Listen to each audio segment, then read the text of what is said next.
I've grown up as a natural performer. I'm always the one in the middle, you know, showing off. Everyone's like laughing. I'm the comedian, I'm the entertainer. I've learned so much through my body awareness of being able to condition your body for the right discipline. I've torn both hammies, groin, hip flexor. I've had so many injuries that's why I've learned. I had to persuade some of the breakdancers to be able to do choreo, which is not really what b-boys are about. B-boys, it's battle, it's more individual, not really group. We even converted a lot of rugby players into dancers. We're always waiting for the right moment. We're waiting for how much money or the right place at the right time or the network, and you gotta make it happen. No one's gonna come to you and go, okay, here's $1 million. People didn't even know what the haka was. So the first time we did it, they thought it was crump. And so, because crump had just come out on the same time, so it's like this, and then they're going like this, and they're crump. Mandate. Welcome to Mandate, where we navigate fresh perspectives and nothing is off the table. Tonight's guest is from Tāmaki Makuru, originally from South Okilani. The man is from a place called the Promised Land, home of the brave, 274, but better known to all of us as Otara. But nowadays, the man resides in the capital of Australia, in Canberra. The man is a talented individual. You can understand in terms of his background lies in professional sports. The man is an acclaimed dance instructor. Also, the man has won several titles, Muscle Mania, natural competitions, bodybuilding competitions. The man's also an entrepreneur, a businessman. The man's a nutritionist, a personal trainer, and also online coach as well. So the man is many things. Plethora of trades and also skills, but it's more than just that. The man is an incredible individual who has an incredible story to share. Please put your hands together for the one and only, the man himself, Billie Paea! What an intro. Thanks, boys, for having me over here. Oh, man. Also, it's good to have you back, man. But I thought, where do we start? Because you do so much. You do just the vast experience that you have, Billie. But I thought, since you're here, I thought, well, I know you were in the States a few weeks ago, but what's put you home? And I wanted to just focus on the now. What are you doing now currently? Is there anything that you can share with us that is new in the pipelines, so to speak? Yeah, I came over to judge Bring It On. They brought it back. So I had the first one back in, they've had it, I can't remember when the last time they had it, but it's been a while. Yeah. So this is the first time back in New Zealand. They've been doing it in Sydney. So it's been growing in Australia. And so, they asked me to judge Bring It On here just for the first time back. So it's good to have that back. And the schools, just getting the schools involved and just having something to work towards, but bringing that vibe, that environment and being a part of it again. The schools were really good, the ones that were, performing. And even before they were on stage, they were just, they started having a battle, in between, and I go, that's what it's all about, is trying to build that culture of everyone's just doing it for fun. We're natural performers, Polynesians, and I've grown up as a natural performer, always showing off to, the family and the family gatherings and everything. I'm always the one in the middle, showing off. Even I can't dance, but everyone's like laughing. So I'm the comedian, I'm the entertainer, and I'm the entertainment for the whole night, So we always know those ones that are the born entertainers, and we like making people laugh and just being able to dance and perform. Yeah, so it was good to be back home, not only to judge Bring It On, but to see the family. I haven't been back since last year, but there's always new things that I've seen and been able to connect with people when I'm back home. I've already seen a lot of people, even from when I went to school, Wesley College. I saw some of them at the gym. So at the gym, and I hadn't seen them since back in school. I was like, whoa, flashback. Mm-hmm. Yeah, so it's good. It's good to be back, and Bring It On. And I was in the States as a shadow judge for the World Hip Hop Champs in Phoenix. Shucks. And so there's a certification process now that you've got to renew your head judge every 3 years. So I'm going through that process to be able to be an elite judge with the HHI brand and being able to judge around the world, so he can judge all the other countries. My sister started street dance in New Zealand, Nola.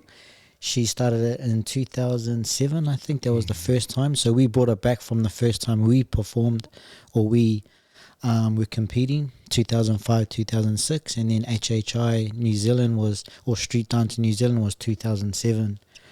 So yeah, it's a little bit of history with the street dance in New Zealand. And then I had a big break where I was bodybuilding for 10 years. So I had 10 years sort of out of dance, just committed to bodybuilding and competing as a natural bodybuilder. So I learned so much in nutrition and training through being competing in bodybuilding. And I never thought I would be a bodybuilder till I moved to Australia. And so having my break from dance, I think I had burnt myself out through dance it was 2003 to 2011. I committed myself to dance, and felt like I had burnt out because dance is a passion. And so if you're not making money from it, you're going to start feeling the pressure. So it was more of the financial aspect, and I wanted to do something for myself. So went over to Australia for a change. I was actually going there to train to go to the Commonwealth Games in India for Niue. So I represented Niue in the 100 meters in India. And so I've been a sprinter since I was young. So one of my claim to fame was as breaking Jonah Lomu's record at Wesley College. Yeah, so I did 10.7 at Wesley. Damn. And I held a few records there, and I had the Counties Manukau record for 100 as well. I represented New Zealand. I made the New Zealand team in long jump. So there's a little bit of history there. So when I went to have a break from dancing, I went to go, this is my last, I'm getting older now, I want to have a go at the Commonwealth Games. So I had a year, but I ended up tearing my Achilles tendon. So I was in India, and I still, island styles, I was torn Achilles and still run. So I ended up doing like 11 something, which is still fast for, but I was hoping to do, that was sort of my final finish run, which I wanted to be able to break 10.4, which is my PB. But so every time that I've been training and running, pushing myself to the limit, I haven't conditioned my body to be able to be at that level. So because I'm rushing it. So since I had a long break, my body's not conditioned for running again. So I still gave myself a year, but you need longer. You need probably like 3 to 5 years of conditioning. And so even though I was quick when I was in Canberra, when I just moved there, I was quick. Like I was playing Oztag in touch there. And I was looking forward to going to Delhi to be able to go, wow, this is my last. I think I was around 29, 30. So it's quite old for a sprinter. But I was still feeling good and fit, explosive, still in the gym. And I was like, okay. And my coaches were like, wow, you're still running quick, so might as well give it a go. And so then at the games, everything was going well. And then from one of the block starts, then I felt a big, tear. And then so, it was like, I was going, oh man, I'm over there now. And it was funny because it wasn't a full tear, but enough to still run the relay, So I ran the relay, which I shouldn't have, but there's no reserves. So I had to run, like the island stars, like, oh yeah, you'll be alright, right? And you've got a two and a half calories. Use the sellotape. Exactly. So you know what it's like. I don't even know it's torn, but it's like, okay, not until after they go, oh, well, what have you done? So I'm just like, bro, so I've learned, on many levels, you know. You go, so I don't want to let the team down. There's no reserves, The and peer you're running pressure. with a tear Achilles tendon, running with one leg, and he was like, "Fuck, you got wasted, eh?" Oh yeah, but they didn't know the story around it. Yeah. You know, you see what's on TV or whatever. So I've learned so much through my body awareness of, you know, being able to condition your body for the right, you know, discipline. And because I've torn both hammies, you know, my groin, hip flexor, I've had so many injuries that's why I've learned through rehab. I was going, how can I rehab this? You know, I haven't done any qualifications on physio, but I've learned through physios that you know, they've rehabbed me, chiropractors. I've had some of the best mentors in that. So I'm learning, you know, and I'm taking on that knowledge when they're giving that to me directly. Other people's like, oh yeah, gonna get a massage, but you're not learning the process, you know. So I've learnt on so many levels that it's trying to absorb that knowledge, you know, really retain that knowledge. And because I've been injured so many times, you know, I've learnt, you know, about body alignment, body posture, keeping your body at 100%. So to me, as an educator, it's learning about being aware of what your body can do, what your current status. Because yes, okay, for instance, if I could jump onto a box eye level when I was 19, and then you're in your 40s going, oh yeah, I want to give it a go. Do you think that's body awareness? You know, so a lot of people don't know, they don't understand the concept of being aware what your body can do. You know, and it's not gonna be like a couple of weeks training, couple of months to get back to that. You know, it could be 5 years, 10 years. So being aware of my body is what I've learned. You know, even though I'm still athletic, but you gotta think smarter, you know, about how you take care of your body, condition your body for that discipline. And that's why a lot of us older boys tear, you know, now when you go for a run for rugby and, you know, have a run and you haven't even done anything and you tear this, tear that because your body's not conditioned for it. And our bodies are declining each year, you know, so you got to be aware of that. Even though you look like 100%, but, you know, you got to be aware of your body and what it can do. So I've learnt on, you know, not only the being explosive and fast, but about bodybuilding and then being a dancer. So you're trying to get that balance. And it is to do with time, you know, time spent. And I keep telling this to a lot of my clients or people that you know, educating is we've only got 24 hours in the day. What do you do with it? You know? So some people are like, oh, you're too serious, you know, but I allocate my 24 hours. What am I going to do? You know, I'm going to sleep 6 hours. Yep. Okay. Then I'm going to do this. Plan out your time because we know that the days can go like that. And all of a sudden, what do we do today? I did nothing. So I think every 24 hours is important. As I get older, I've been more aware of it because when, you know, you're young, you realize, oh, time, it's forever. And you think you're Superman, you know, until you have something happen. And then you're like, whoa, yeah, it's a wake-up call. So I've had a lot of wake-up calls from many, you know, sort of things. So Oh man, Billy, man. Even now, Billy, we just started, and you're just going for it, man. But which is cool because I know you're excited, but also we're excited to have you.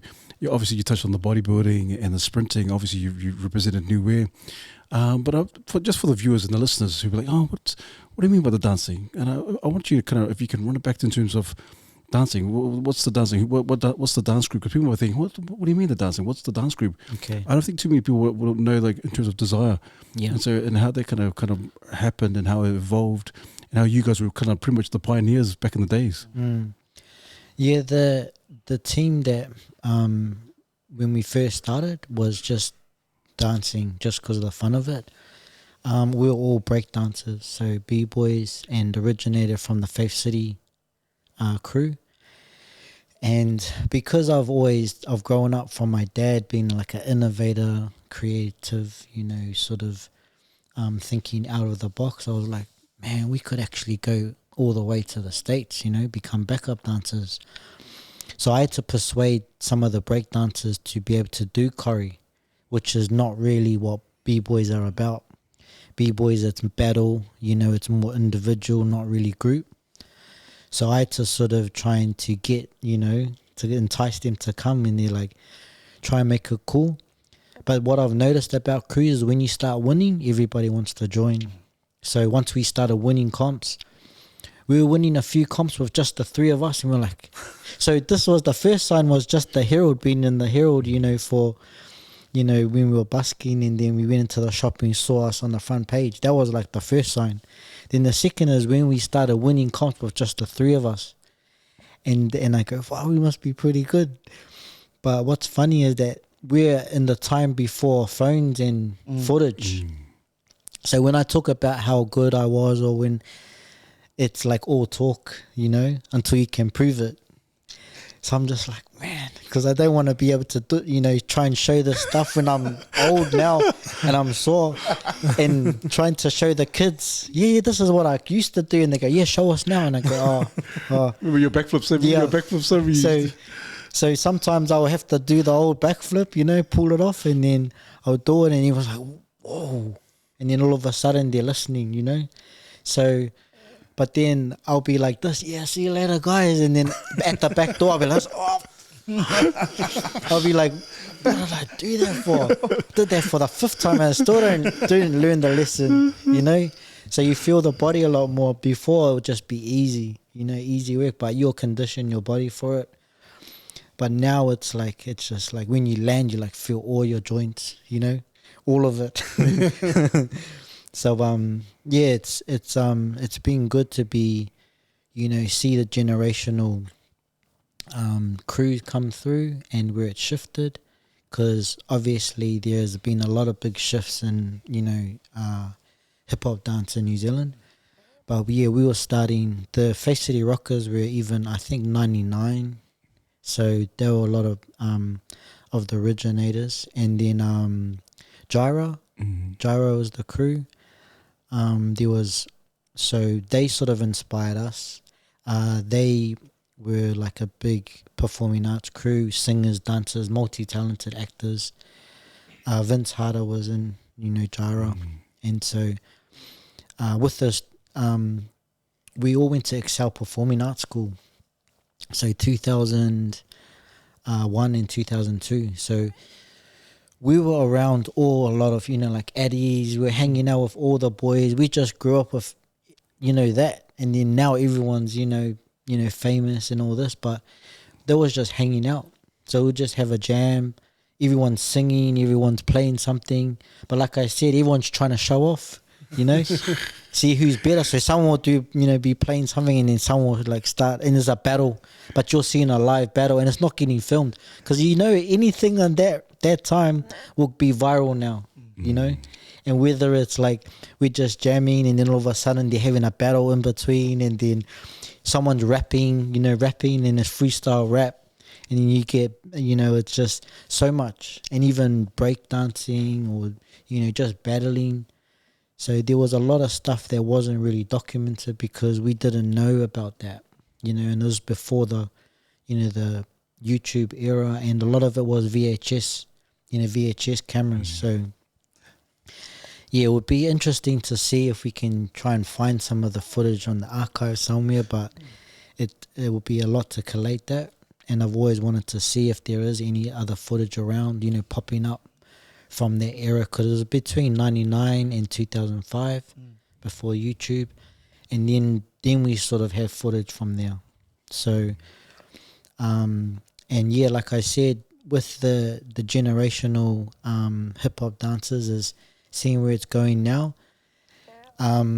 It's evolved a lot, and it's real technical now. Like, I think hip hop is one of the hardest art forms from all the dance styles. It's so technical. You're moving so many different, body parts and coordination, timing, musicality with like the music. And a lot of the choreographers now, it's like, wow, they're taking it to the next level. So when we used to dance and we'd do a routine, because we got nothing to gauge from, that was the reason why we went to Worlds, is to go, okay, we want to show the world how good we are, because we know we can, match them. So not until we went to the Worlds 2005, we came, I think it was seventh or eighth, and then we were like, wow, we're the top 10 in the world. We can match it. But our routine wasn't really as good as we knew we could. So we didn't really know the criteria as such. But it was just sort of like, oh, okay, now we know we can win it. So then we spent the next year, you know, just training to go back to Worlds. And we met so many dance crews in America and just connecting with them. And a lot of they're all famous now. A lot of the guys that we, you know, connected with, like big followings on, you know, online now. So it was good to just be out of, you know, New Zealand and go, wow, there's some real good dancers, and we matching them. So we got to bring a lot of dancers over to New Zealand because they wanted to see, oh, what's this New Zealand hip hop, you know? Because people thought that it was all gumboots and sheeps there, you know? Right. So when they see us, they're like, wow, you guys do hip hop in New Zealand, you know? So yeah, that was sort of the first step. And that's what brought the boys, our crew, together, is when we knew that we could go back and win it. That was just like sort of building the foundation. And then we go, okay, we're going to train. We're going to really train. So then the next year, that's when we came second. But there was a few teams from New Zealand that we went with. So the first year was just us, but then we brought some other teams from New Zealand that competed, and they did well. I think one of the varsity teams got a bronze medal. So from New Zealand, that was the first sort of having like New Zealand represent when it was just us the first year. And I remember doing the haka that year, and it was just like, we were the first to do it. So you know how it's been a generational thing, because people didn't even know what the haka was. So the first time we did it, they thought it was crump. And so, because crump had just come out on the same time, so it's like this, and then they're going like this, and then crump. Oh, so man. Yeah, so it was funny because 2005 we met some of the clowns, and so when we came back, they were showing us crump before it came out, and they were going, you got to watch this new movie called Rise. And so when we were coming back, we're going, oh, this new star, and everyone's going, what, you know? But we're doing it before the movie came out. Then when the movie comes out, everyone's crumping now, you know, go, bro, we already knew it was going to come out. We met the guys at the Worlds. So that was our story. It was like, you know, because everyone's go, oh yeah, crump. And yeah, so we got to meet some of those guys before the movie came out. Then it blew up.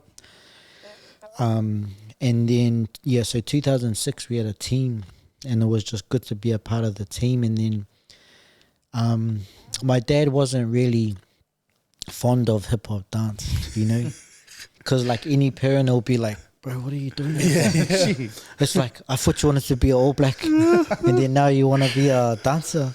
And so we sort of made it cool for boys to dance, and that was the objective, is to go, yeah, it's easy for girls to dance because they're always going to do it. They got no shame. They got the natural coordination. But some of the boys that are unco, I knew from being in Excel when I was unco, you know, I was just like, man. But I never gave up, you know. I was always pushing. And so you always get 1-2 boys in a class and then 20 girls.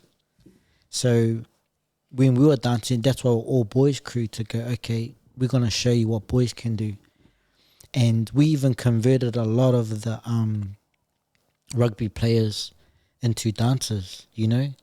And I even saw a podcast of I think it was RTS and Johnny. Yeah, they did a podcast, and it was like they looked up to Desire 2.0 in Sweet and Sour, and you know, having that of when you're at school and you wanted to be a dancer instead of, you know, the All Black, you gotta choose now, you know. So to have that, like there was sort of, you know, signs of going, okay, man, we were heading in the right direction in dance. I always seen, you know, having the manliness, the masculine side, because at the time if you said you were a dancer, you're either ballet dancer or contemporary. you know.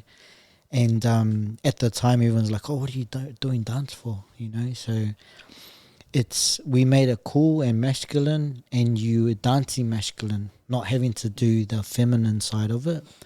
So we brought that, and then everyone, you know, slowly there was all these male dancers coming through, the whole generation of male dancers. So it's sort of like, you know, when we seen them all, you know, going, "Oh, I don't want to play rugby now, I want to play this."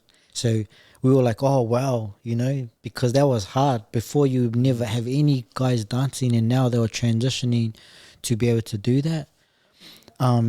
At the time when we were Desire, another sign was we were the first dance group to get a sponsor from Adidas. So at the time, the only sponsors were Desire and the All Blacks. So that was another big thing. Shout out to Nick Gray, which was the guy that, you know, helped us. He's no longer with them, but he ended up being one of the top guys in Nike in Australia. So he helped us. He sort of gave us our, you know, he believed in us to give us a shot, and so we were blessed to be with them for a while. And so, yeah, that was another thing. It was like, you know, you want to be an All Black, they're sponsored, and then you got Desire, you know, the only crew to be sponsored fully from Adidas. So it was a big achievement. And so we went into 2006 sponsored from Adidas, and it brings more opportunities, you know, not only through us, but creating pathways for the next generation, because they go, okay, I can get sponsored from Adidas, then you can get sponsored from other brands. So we were all learning this as we go along. You know, we weren't trained in that, you know, whether it's marketing or branding, but I learnt about management, marketing, branding, everything through trial and error with our crews. So, so that not only going and creating a pathway for the next generation was just learning as we go. And so 2007 we went back, and then slowly being able to bring the next generation, which was Desire 2.0. There was, you know, Sweet and Sour, all the boys there, and they were the next generation of competition because they were all boys too, and they were all competing against each other. So the more competition, it's gonna grow. It's gonna grow the whole culture, growing that culture, and so it's just kept building and building. And I had about 5 crews in the Desire Dance Academy. So managing that, there was quite a lot. There was at the time there was a lot of dancers coming through, and we used to run a program called Desire to Dream, which was a mentoring program for kids, a 12-week program, and then you perform at. We performed at the Vodafone, or I don't know what it's called now, but you know, the big arena Manukau. Yeah. So yeah, we used to pack that out. It was big, some of the events. So when it first opened, yeah, so it was pretty cool to have that. You know, when you're developing, we just done our shows, and then being able to do the next generation and create mentoring programs that we're teaching the next generation, and being able to see that come through. And then the next generation, or our generation, was splitting off to do our own projects. So, you know, when you're sort of going on to pursue your careers. So, yeah, it sort of split a lot of different ways from 2008 to 2010, which was creating Desire Dance Academy as the pathway to, you know, for the next generation. Very hard, oh man, but it was so funny, but because I don't know, I think it's fair to say that you Desire were kind of like the pioneers back in the days. Everyone used to hear about Desire. Obviously, you got Sass, Hads, and all the boys started coming to Sweet and Sour, and all the other dance crews. Obviously, Paris Global, do some amazing things overseas. But obviously, you guys are kind of parted ways. People do their own thing. That everyone has families and all that kind of stuff.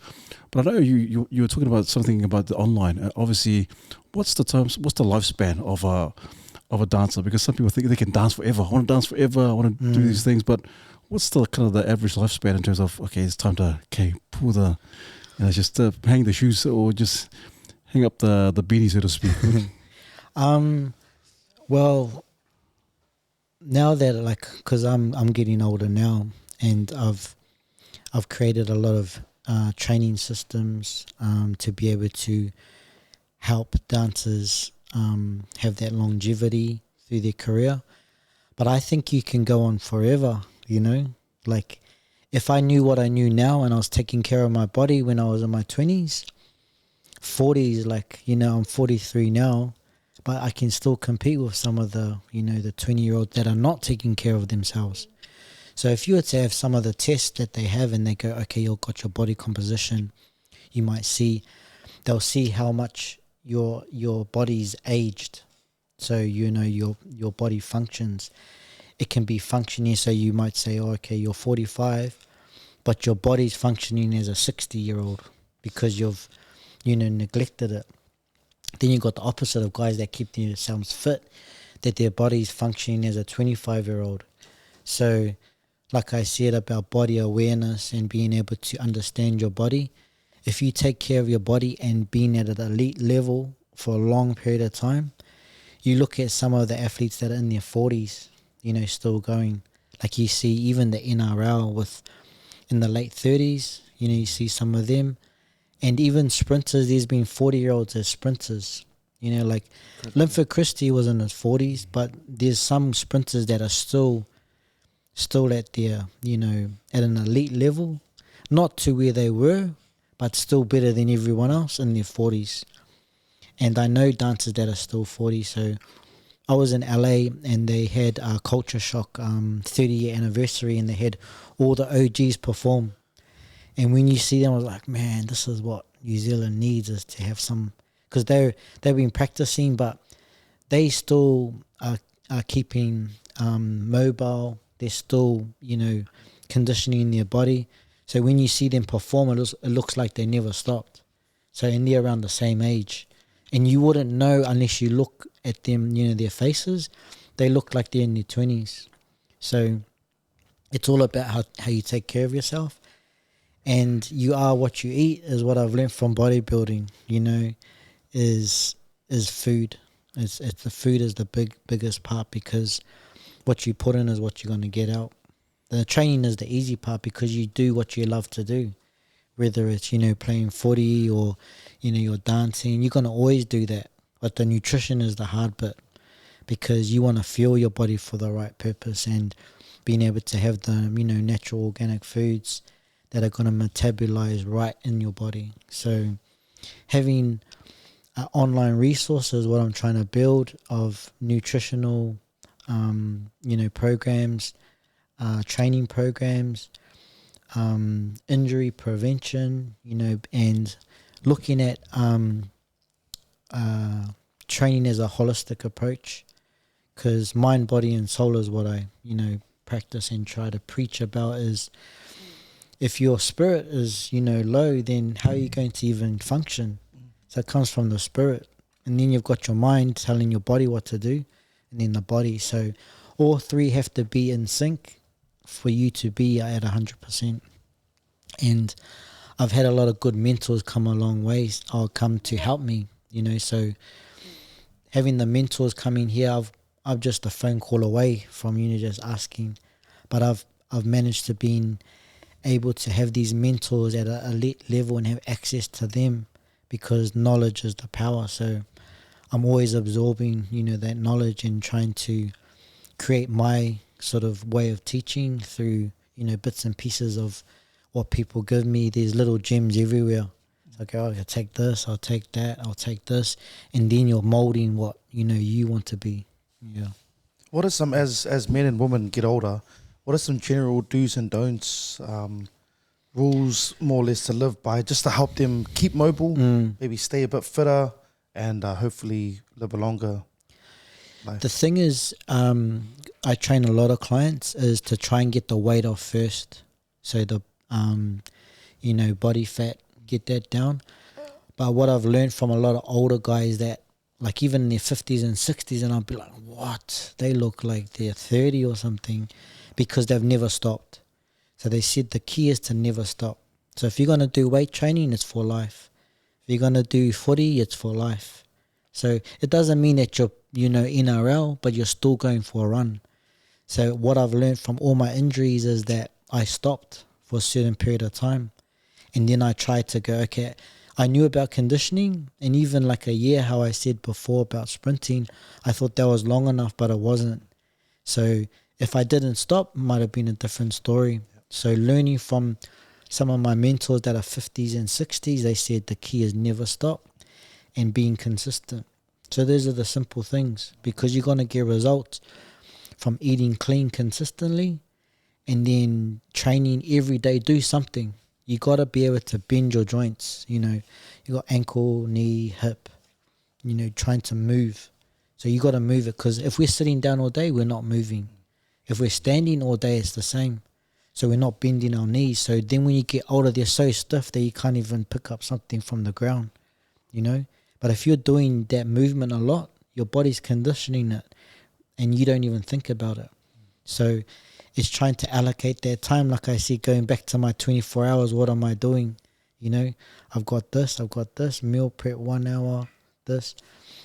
And it does sound, you know, it's like, oh, this guy's crazy, you know, but it becomes robotic later on that you don't need to be doing that, you know. So you don't, it's at the initial stage when you first start, write it down, planning, have it on the wall. So when you walk, you go, okay, boom, diary, phone, everywhere. So you just visualize, and then all of a sudden you're like, it's programmed robotically. And it's like learning a dance routine, you know. You go dance routine, okay, you still got to go step by step. But if you've done it 50 times, you already remember that. And so it's just programming the brain and being able to go back to your list of goals and you go, okay, I'm going to, you know, have that. But you talked about programming the brain. How do you do that? Because people think, oh, well, how do you? That sounds awesome, Billy. But people might go, oh, well, are there practical ways of programming the brain, so to speak? So writing down, like I got notes on notes, and it's funny because I keep saying to people, I can write a book on just the subject, you know. Like I've got thousands. Like my phone is just always full. I've got to, you know, always take stuff off, because if I come up with the idea, boom, jot it down, try and collate it. So writing down is probably the best key, and to have your phone with notes, because then you're going to forget, or record, you know, record it.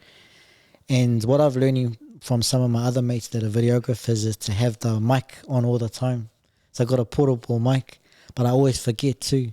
You know, those mics that it's you know, but have it on. So when I went to HHI, one of the judges, he had it on all the time, because you never know when you're going to have an amazing conversation and then it's not even documented. So I'm learning all these things and I go like this, man, I want to maximize that. So, okay, put it on, just switch it on and walk everywhere, because I might have a conversation with someone and it wasn't documented, but that's gold right there. And I can go back and listen to it and I go, okay, I'm going to write down my notes, you know. So writing down and collating that, and then you can go back the next day and then file it, you know, trying to get those files. But writing down notes, like you could be writing down so much each day that you can go back on and collating, and then work on putting a set of goals, which is your daily, weekly, monthly, quarterly, annually. So even though it's all about programming, like I know a lot of us, because I never liked school too. For some of the boys, they're like, oh man, I just want to do the PE. Because everyone's, you know, that's the favorite. What's your favorite rugby and lunchtime. Everyone, but that was me too. You know, it goes, what's your favorite subject? Oh, PE. It's always the first one. I'm just, you know. So it's be rare, or someone was, you know, start lying and go, oh, it's maths, or it's, you know, English, just to be different. And we all know, you know, PE, you always turn up to PE. But yeah, with the, you know, learning is the visualizing and having, like, I get some of my clients to write out, you know, on their phone, but having it on their wall. You know, when you wake up, boom, you're looking at it, visualize, go. So it's starting the day with, you have a poster. Like the 10 Commandments, you know, having something that it's like that big. You go, boom, oh yeah, okay. Because then you know where you need to be, and you slowly tick in your boxes. You might not be ticking all of them, but it's progress if you tick 2, 3, you might have 10 and you only got 2 or 3, but at least that's progress, better than nothing. Because at the end of the week, then you go, oh, I've achieved this. I've achieved 80% of it. That's better than nothing. Man, that's awesome. What advice would you give to a young person wanting to be an entrepreneur as you've gone through your process? What are some lessons or advice you would give them? Just action. Like, action is, we're always waiting for the right moment, and it's like we're waiting for how much money or the right place at the right time or the network, and you got to make it happen. No one's going to come to you and go, okay, here, so here's $1 million, and I've learnt through having mentors as well. Being a part of Desire, I got a Vodafone Word of a Difference award, and it was the first year. And so I was learning about business without knowing, so having these awards and being allocated funding and being able to go, okay, funding applications and being able to learn how to do this is from action, the first one might not be good, but if you get a little bit, you're like, when I first get some funding, you're like, whoa, I did that, go to the next one. And then you're learning about the process as you go. So like I said, it's just action. It's not just sitting there waiting, because I got to get the right team first, or we got to get the right gear, or we got to get this, or we got to get that. So it's just thinking action. And obviously the right people will come along, because they go, this guy's, he just tries to do everything, and you get that's attractive to other people, because that vibe of the door, he's like, oh man, he's always positive, might not be the most talented, but he's the most positive person, and he's energetic passionate about what he wants to do. So you can draw and attract that team, from that is from action. Man, I love that. And you've mentioned now a couple of times about like being blessed with great mentors. And so just thinking about that, like what attributes do you value most in a mentor? Or how do you know that a mentor is like the right fit for you? I've had so many, like, because my dad's one, he's been a big mentor, creativity wise, like so talented. And I've grown up, with that. And you're going, how do you match that? Because he can pretty much do anything. And we used to laugh, because he found a saxophone and he fixed it, and then started playing it, learned how to play it, and then all of a sudden, because we all laughing, go, I'm gonna fix it, and then I'm gonna start playing saxophone. We all laughing. Next minute he's playing saxophone in church, and so he's musically gifted. Like, I've had to have lessons, so I had piano lessons since I was a little kid, so I wasn't musically gifted, but I just, over time, he's got the ear for music. He can pretty much play anything if he wanted to.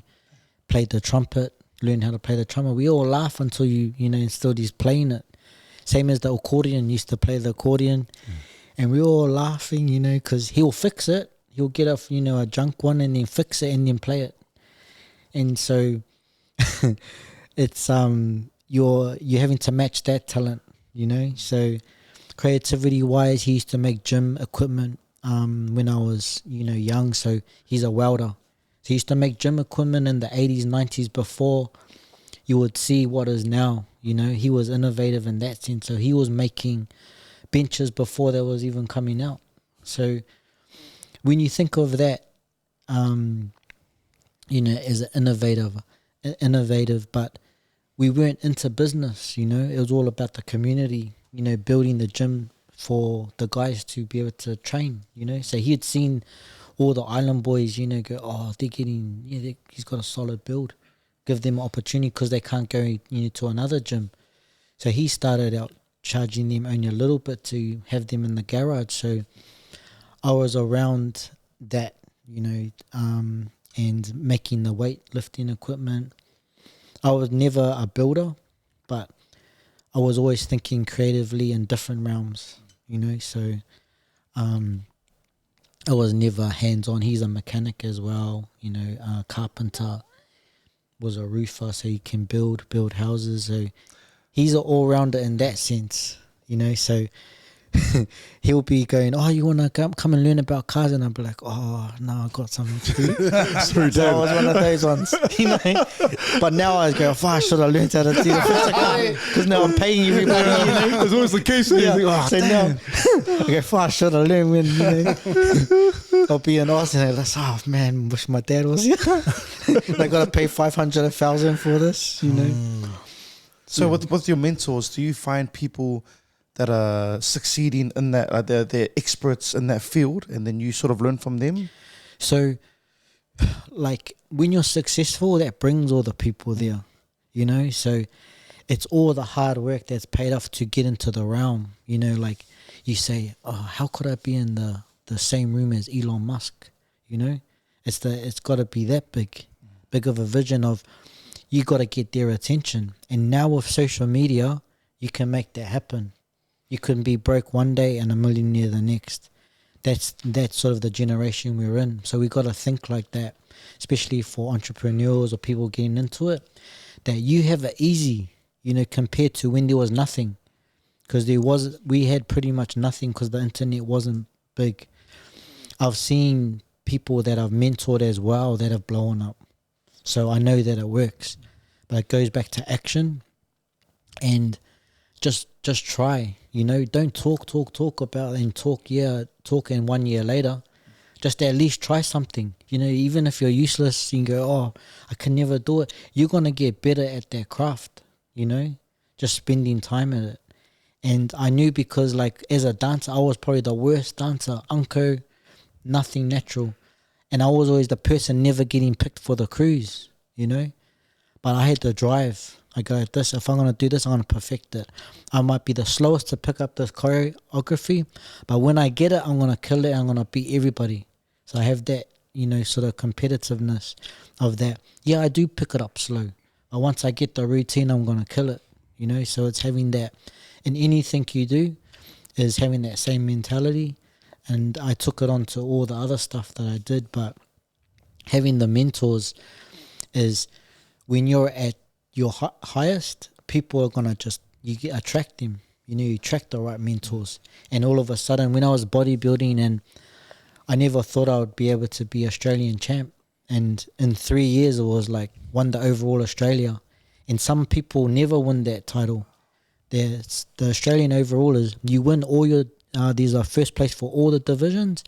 They all go to the end, and then you win the overall. So it's all the weight classes, all the heights. So I only won it once, but you won it, man. Yeah. So it was that was 2015 back then, and to compete some of the best natural bodybuilders that have come out of Australia. And at the time, one of the guys that I beat, he was one of the, if not the best bodybuilder in Australia. He wasn't. It was really close, but he ended up winning the world champs. He's a pro bodybuilder, but I don't think he liked me after that comp. But we became good friends after, because we competed as Australians. You know, so we were like competing in the Australian team, going over to LA, Las Vegas. So he was one of the top bodybuilders that inspired me. But when they called my name out when I won the Australia, I was like, did they get it right? I didn't even know they did the name. But one of my other mates was going, "Blah." He was like yelling more than me, because I just was shocked. I wasn't expecting to win it. So when they called my number, I was like, and then they were, you know, pushing me there, and I was like, I couldn't believe it. But that day, it was like I was just feeling like fainting. So I didn't even want to compete in the overalls. So I'd done 3 divisions before that, and I was, you know, when you're low body fat percentage, you pretty much feel like you're gonna die. Like, it just felt really bad. But I looked good. And so my mate goes, "If you can just go on stage, you're gonna win it." So I go, "Oh, I got nothing to lose," and then I ended up winning it. And I thanked him later, because he was the one that sort of motivated me to go up. But by winning that title, it attracted the people, you know. So all that hard work, I had everyone coming to want to help me. Oh, you know, we should have a session sometime. And this guy's like the GOAT in the industry, you know. You need posing help? I'll help pose, you know, help you with posing. So I learned some of the best from the best posers in Musclemania. I was a Musclemania Pro, which is in Musclemania is like Ulysses and Simeon Panda, some big names. Chul Sun is one of the big Korean bodybuilders. And so Musclemania is a big bodybuilding federation. So when I was there, it attracted big names, and they go, oh, and I'm getting all this for free, you know. These guys charge heaps just to be in the room, and I'm there. He's going, okay, you're going to do this, and you just got to, you know. So it was pretty much like you're getting coached by Arnold, you know, so having that. And you're just on it for the ride, you know. It's like, whoa, I'm just getting, you know, buzzing out of the people you're meeting. And I never wanted to go, okay, this is my career. It was more of the knowledge base. How can I apply that? How can I apply this? Bodybuilding, I might have, I don't lift the heaviest, you know, not the biggest, but when I do compete, my symmetry was good. My flow of my body, because I was a dancer, my posing was really good. So I won 2 times in a row, best poser overall in Musclemania and IMBA Federation. So it shows, you know. So the dancing helped that. And the dancing, I picked up the position of the posing a lot quicker because I knew about my body awareness. When you go to, I coach posing now, so when I coach people, they don't know how to move or dance. So the best posers are the ones that know about movement. And so I've learned from the best mentors on posing as well. So, and that, like, it goes back to, because I won that title, it's open doors. Because everyone is just the attraction. People are attracted to the winners. So then when you win the overall, you go, okay, then you win your pro card, and then you get into a bigger room, you know. So you win your state level. Everyone wants to help you. Nationals, you know. And then when you go international, so I've done it in different realms. So then it's opening the door to the mentors. And it's the same as when I was running, when I was younger. I was doing really well. One of my best coaches, mentors, was Japanese. He was one of my first coaches, and he kept me running. But I wish I had him through my whole career, because it could have changed. He used to represent Japan in the Olympics for pole vault. Then he became a part of the Olympic committee in Japan, so he moved back to Japan. But I was only about, I think, 14, 15. And so he was one of my inspirations. So when we used to do, 100 and 200 reps, he'll do it with me. So he was doing 10-6s and all that. So he'll train with me. And what coach does that, you know? So he used to pick me up, drop me off, do all that, because he saw that belief in me. So I'm just like, it goes back to talent. Action is opening doors to the right mentors, you know? Because when you're good at something, they know you put hard work into that. And then that's when you get the mentors. And having him as coach, it was like, he's running with me. And then the day that he stopped is when I started beating him, you know? So it was years. Wow. He used to always do reps. And then I started beating him. It's like, it's time for me to, just time you now, like this. But he used to always run with me, you know? But he was fast. So his name's Yasu Ashima, and I still keep contact with him. He's in Japan still. I've always wanted to go back to Japan and just visit him, because so he's a part of the Olympic committee. And when I coached a lot of the other track, I've coached a lot of track people as well that have been successful. He messaged me and was like, oh, it's good you're passing on the knowledge, because he used to always upskill and have the latest. He was sponsored from Puma, and I used to have the latest spikes because we were the same size. So he'll give me his, and I'm like, what? So when you go back to, everyone's like, well, where do you get those from? Because they're from Japan. They're the disc, they had the disc ones. So I was like the first to have it, and everyone's like getting jealous because I'm the only one, you know, that gets those. And they go, oh, what are you doing? I used to have we were doing the parachute before anyone was doing it. This was in the 90s. So we did pulleys. We were doing all that they use for all the speed, like you have NRL and all that. They were doing it. We were doing it way back then, parachute. And he was always a step, being a step ahead of everyone. So I did long jump because he's a long jump coach as well. He coached me to a few good titles. My PB was 7 meters 40. So the qualifying for Olympics is 8 meters. So I finished before I could ever go. But yeah, if you mark out 7 meters 40, even when I do it now, I go, how the heck did I do that? So body awareness, there's no way I can do, like I couldn't, imagine doing that now. And it's years of training that they do. And because I'm short, long jumpers are tall. Even if, sprinters are tall as well. It's always a disadvantage being short. But imagine a short guy jumping high and long. Everyone used to love watching it. And I've seen short guys when you're like, whoa. It makes you look like you jump longer than the tall guys. Yeah. So, yeah, having a part of that, I've learned from real good mentors. But this has helped me in other art forms, because I transfer it. So I transfer what I learned from power, speed, explosiveness.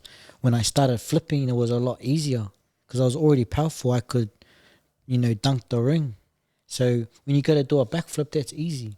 But for someone that's never backflipped, they don't have the leg strength or the power to be able to, get to do the backflip. So they're, how do I train for this? There has to be a process. So learning those steps and being able to create a pathway through that is the training systems. But going back to the mentors is the action and also the being good at your craft, So if you're going to do your guitar, 3 hours a day, man, or if you're going to be doing that. So we're in a quick fix generation, which is like, TikTok. And I feel that musicians are dying as well because of being able to produce anything with computers now. I produce a lot of music and I'm just like, man, I wish I had this. I'll be Timberland by now if I had that, So if you had the technology now, but the kids now, they're like, it's just taken, for granted. Yeah. Whereas when you go to do the piano and then it's like people are going, I want to do like that. They want it now. And I go, I've been playing piano for years, It's not like a easy, like, anyone that has perfected their craft, they make it look easy. So then you think you can do it, and it goes back to body awareness, It's like they've been doing it for years and you haven't seen all that groundwork. So it's invisible. And then you see that it's the same as a skilled fighter. You can't see if someone's skilled or not, until it's, connection. But it's been good to have those mentors because the faster you can master what you do, the craft, that's what's going to open doors. Bro, man, also there's a lot of wealth of knowledge also, man. It is. Obviously, you're talking about mentors, finding the right mentors, and also that the law of attraction, getting the right people, the power of influence, action versus intention. Man, there's so much good stuff. Also, but also I wanted to ask because I know it seems like you pour yourself, you do a lot of stuff, and high energy. I know you, Billy, because you don't sleep sometimes. You're like a vampire. Also, you don't sleep, but you keep going. But I remember you said early on, you said burnout, and because you're always on the go, you're always pouring a lot of yourself to a lot of people. Can you tell us? Because I'm assuming in terms of burnout, I'm assuming that it's not reciprocal sometimes. You're doing all this for people and you love this because you're passionate. But can you give us an example as to when, like, man, I can't do this anymore. I'm tired because I know you're always high pack energy. Yeah. And so can you tell us when you're like, oh man, I can't do this, man. I'm just burnt out. That's a good question because I think the passion that comes out is from my mentors. So it's the mentors that have given me, that's the energy that's coming out. So they've given me so much and I'm like, man, I want to pass on the knowledge, and that's what sort of kept me going. So it's pretty much like I was doing a 10-year stint in pretty much the dance and in the athletics and the bodybuilding. So it's in saying that with burnout, I think it goes back to the mind, body, and soul, the holistic approach on anything. And I think with burnout, it was one of those areas are lacking, you know, whether I'm not having enough sleep, whether I'm not eating properly, whether I'm not surrounded by the right people, putting yourself in the right environment. You might be in a toxic environment where people are going, oh, what are you doing that for? You know, so getting those doubts. And like, I like being around the crew when it's like, yeah, let's do it, you know. You want to bungee jump off the bridge? Yeah, let's do it, you know. So it's like, I like that mentality of, yeah, let's do it. Not the guys, oh, I'm going to write so what do I have to do first before, I write a whole book on not how to do it, you know. I don't want to do the bungee because of this. No, they don't do it on Tuesdays, or, you know, they try and write a list of excuses. I'd rather just like that in action, you know, a team are going, okay, you were going to make mistakes along the way, but that's how you learn. So to go back on with burnout is the mind, body, and soul. Spiritually, you know, physically, mentally, having those three is going to counteract that. And because it's going to be reciprocal from your team, because, you know, when you're low, this guy might be high, so he can pick you up. But if you're, I've known that I've used to take that on board myself. So I think it was like more being the Lone Ranger going, yeah, I'm the leader, I have to take this. So it was more of that sense rather than going and letting this guy, okay, take some of it, take some of the load and being able to pick you up. So it's about having a good team around you to support you and having those like, yeah, you can do it, you know. So it's having the right balance. Yeah. You've talked a lot about the information and the wealth of knowledge you've gotten from mentors. You've learned the hard way over decades now of doing different disciplines. And you've said how you want to pass it on to the next generation. You mentioned a little bit before we started the podcast about the project you're working on. Do you want to speak a bit more? Yeah, the online resource. So it's trying to have an online resource that it's going to be an academy, like a university of learning. And because I've taught all ages, it goes down to when you're young, you know. So it's from babies all the way up. Because I go, how can I implement this? Is that you got to implement into the families before the kids are going to do it. Because what you teach at the school or what they learn, it has to be reinforced at home. Because if it's not, forget. And then it goes back next week and then it's forget. So not only doing that, but I've developed programs because I've taught kids from 3, 4, 5, you know, making things fun in that environment, but you're learning about body mechanics in a fun way without knowing, you know. So how to strengthen your muscles, joints, and there is programs out, but a lot of people can't afford that as well, you know, to be able to afford the right elite programs. But seeing if you have an online resource that's trying to help, you know, from all ages. So it could be 5 and then 5 to 10, 10 to 14, 14 to 18, 18 plus. But even as I'm getting older, I've made the age groups a little bit more condensed. So even every 5 years is because we're always we're losing strength, you know, every year in our body. So you can't really go, okay, yeah, this suits this person, this suits that person. But I reckon every 5 years you can categorize that for types of education, and then being able to have all ages, and like you said, for older people that are wanting to keep mobile is to not stop, but having these little things that it's like a diary of daily things to do. So it's having an online resource to go, okay, 365 days, this is what I'm going to do. And looking at a lot of AI automation to be able to automate this. So AI is sort of the future. That's a big other topic. Is I been researching AI for a lot of the projects that I've been doing to help fast track everything. So AI there is being able to have your AI programmed as your brain. So you're having an AI to be able to respond as you would. So if you were to, that's saving you time, because if you have your own AI, it will respond how you would. So then you don't have to, it's freeing you up to do other things.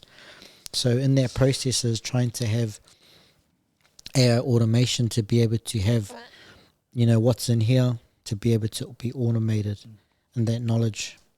But not only from the online resource is I want to be doing seminars to be able to deliver it, and then being able to push through the online resource. And my passion is my people and the culture, which is the Polynesian people, to be able to start with that and being able to branch out from there. So I'm working on a few projects at the moment that is working with Polynesia, fitness, nutrition, and then branching out to dancers and athletes and that. So, What's your hope with this project? mm. What are you hoping to do? How are you hoping to impact people that use it? So I see a lot to do with our current education system, that it needs a big change. So if you have an online resource, then at least you can direct that into that. And eventually I want it to be a correspondence course that is accredited to be able to and creating pathways that you'll be able to even work in one of our projects. So it's creating employment pathways. This is the future. So we got all our fun stuff, but then education and pathways and being able to be certified, accredited, and everything has been, the resources there, but it's just trying to automate it. Yeah, Marlos. So you're looking for like an IT tech person? I'm really looking to collaborate with someone that is like-minded in terms of, passionate about culture, that we're learning about our own history, and a lot of our culture is dying, and it's dying with the last generation. So if they don't pass it on, then we don't know. So it's trying to keep that culture going and being able to say, okay, I've got this knowledge, and I love researching and having these meetings with other historians as well to learn and pass on that knowledge, the history of the dance. Then you've got your culture and the language, which is a big part, because being part Niuean, and there's limited amount of people using the language, it will die out if it's not used. So I think because you've got Samoa, Tonga as well, it's still a big part. But for Niueans, it's going to be slowly dying if you don't pass it on. And see, I wasn't taught Niuean when I was young, and that's only one form. The cultural dance will die too, because who do you know that is actually teaching cultural dance from the source? From it's all contemporary now, So it's like being passed down of people that weren't learnt from the source. So not only education on hip hop dance, but there's the cultural dancing, and then you're going to have the fitness aspect of it. So one of the projects I'm working with one of my Tongan friends is he's learning the history of Tongan dance, the names and the culture around it, language as a warrior, how a warrior would. And then I bring in the fitness aspect of how to eat like a warrior, train like a warrior, and that's only one part of it. So we want to start with the Tongan culture and be able to slowly bring it out. But I'm always keen to collaborate because people are doing things elsewhere, and I'm always keen to collaborate in sense of use my information, what I have, because we never know what could happen, So I want to be able to have this knowledge on an online, platform, so it is there. So if I do, anything happens, car crash or whatever, it's there. Because at the moment, I don't have it all out. And just thinking about the passing on culture. It just made me think about who, and I guess this can be an open question to everyone, but who do you think has the most responsibility in terms of keeping culture and tradition alive? Is it the people with the knowledge? Is it their responsibility to find and pass it on? Or is it the responsibility of the current generation to proactively seek out that knowledge? Yeah, it's both, I think. But because TikTok's such a good platform, we could have historians or people of knowledge on the other side of the world. So we don't have access. So if I wanted to learn something back in, when I was young, there was only my nana, So that was it. But then there's all these other people, but TikTok and Facebook, that is connecting the world. So now that the younger ones are used to doing that, it is part of their responsibility to try and find out about it. But how we want to connect is if we're bringing the fitness and nutrition aspect from it, that you're getting it as a holistic approach, So you're learning the warrior dance, you're learning the language, you're learning to eat like a warrior, sleep like a warrior, So we're just having that whole warrior approach and having the female version as well. But with having TikTok is having that online resource, a platform there, that it's there, and then being able to make it more entertaining to go, why should I want to do that, Because some of it's like, because cultural, I know when I've been brought up in the culture, island churches and stuff, when you were forced to go, and I'm from that background when you're like, oh, and you're like this, and you go like this, and you're like, yeah, so we all know that sort of island culture from there. You're Samoan side, yeah, Samoan you're inside. So it's funny because I got the most hidings out of everyone, and I was always those ones, mucking around and where's Billy gone? Hiding under the thing. Yeah, why don't you come home? So we always know those ones, and I think if the educators around it can make it more appealing, like it's like when we try to make dance cool for boys, It's the same process. It's how people will deliver it. If you have, because my mate, he's got a good body too. So when we go like this and we go, oh, so what's this program about? Yeah, all take the tops off and then we start, We already got their attention. We haven't even danced yet. But we reflect it. We reflect what we do. So part of our programs and the team I work with, everyone has to have a good body. You got to be able to practice what you preach. Not go da-da-da like this, and then you're like looking at the body, So we're trying to have that holistic approach that if we're going to do anything, it's like we're the part, play the part. If you're looking for some new recruits, hey, this us for. Here we go, some of us, right? In 10 years. Yeah. 4 a.m. Yeah, in the morning. Oh, no, 4 a.m. Yeah. Oh man, Billy. Man, that's super cool. I love what you've just said also about culture and the importance of it, taking the holistic approach. I always feel like there is, just with your question, Jay, there's an opportunity with, like you said, with TikTok. If there's grandpas out there or people know that like their grandpa's a Makai and he knows the ins and outs, just get him, like record him and get him to say a story or two and post that, and then that's all it is.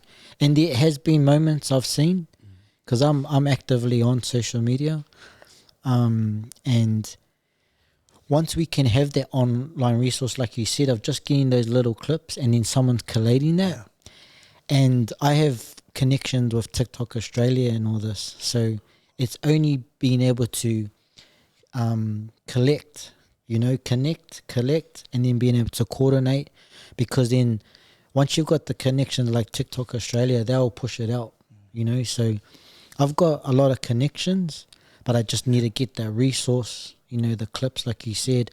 Just takes one person to go, oh, yeah, my grandfather used to do this. So it's all stories, just networking, and I'm all about creating stories. I do a lot of videos, so it's trying to collate, that, and being able to document.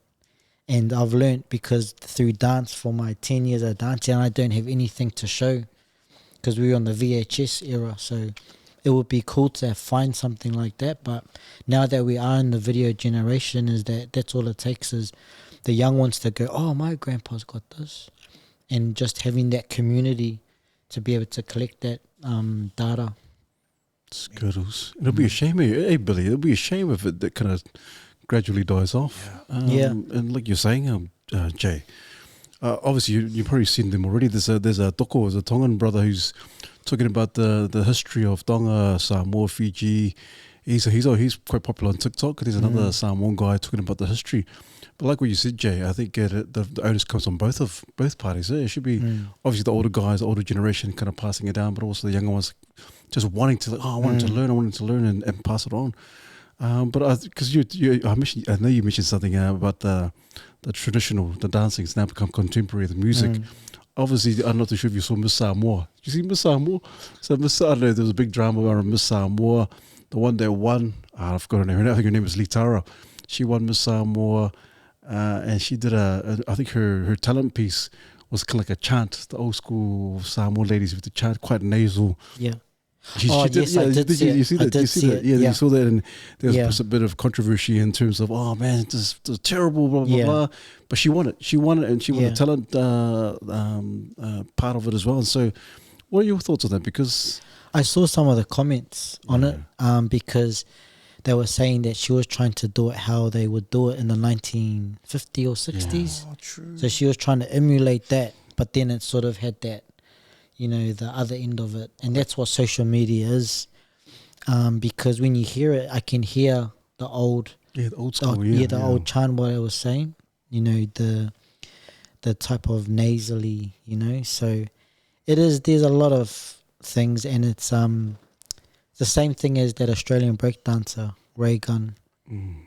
So it's along those same lines, So I know that's a big topic, but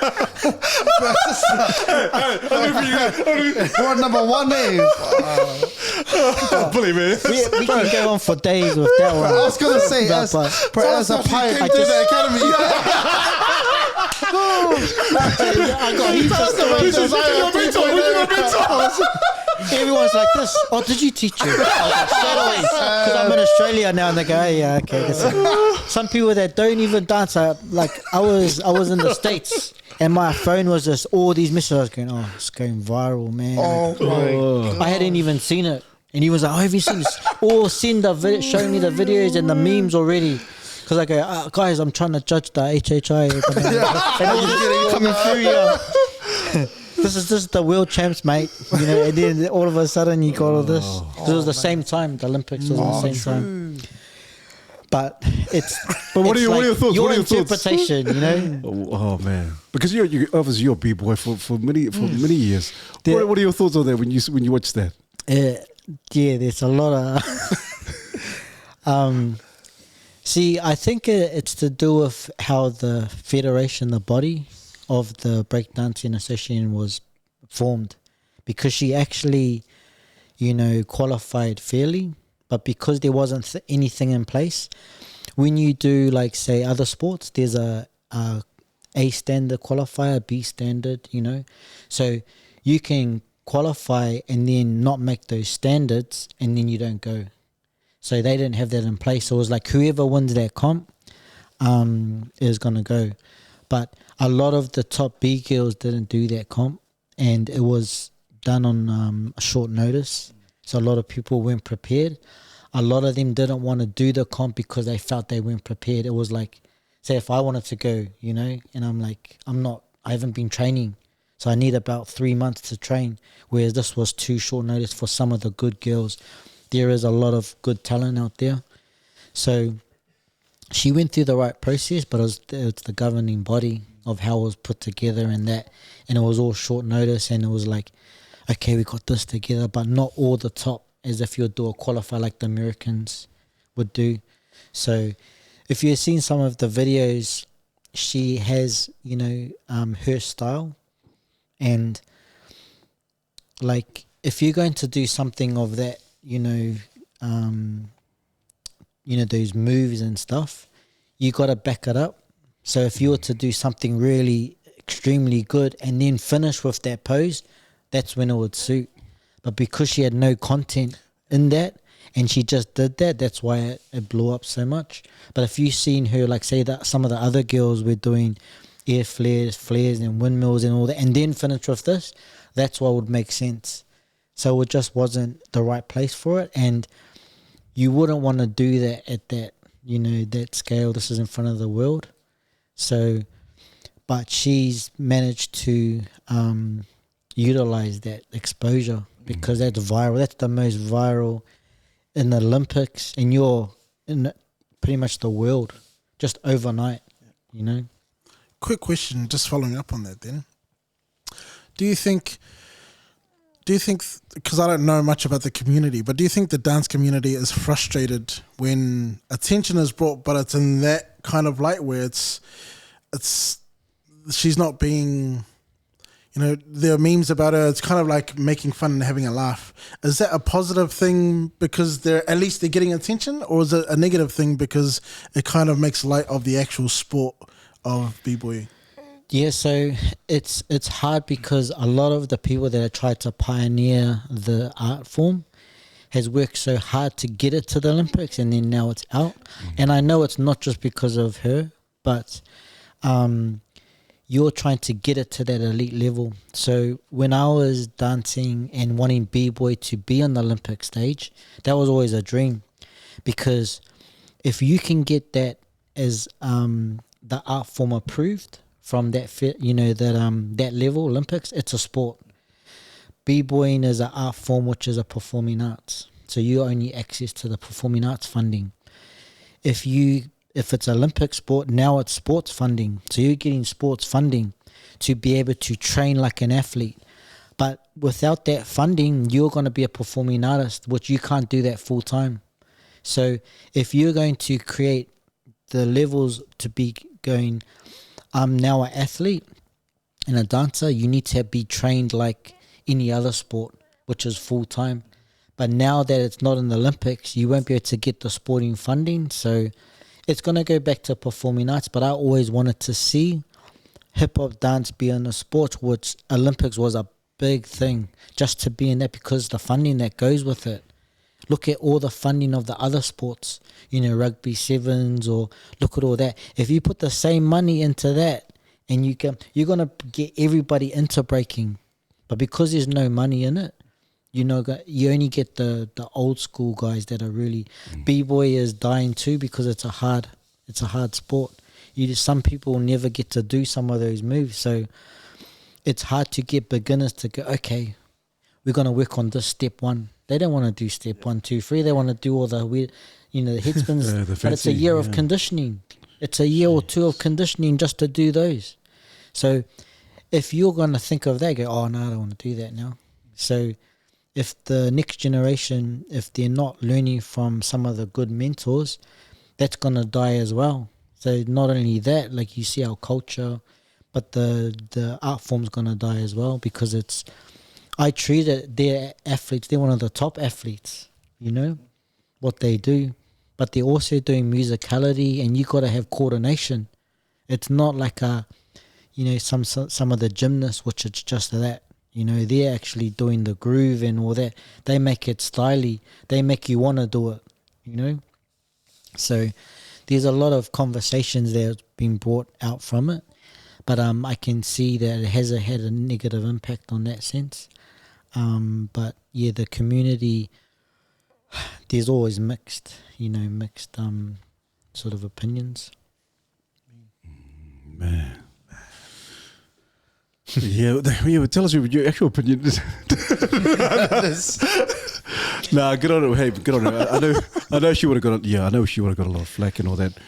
But like you said, you just utilize exposure. Yeah, she can set herself up. Like she met Richard Branson and she performed on one of his yachts. So he's a billionaire, right? Yeah, and that opens the doors. Jeez. So like, I'd rather that,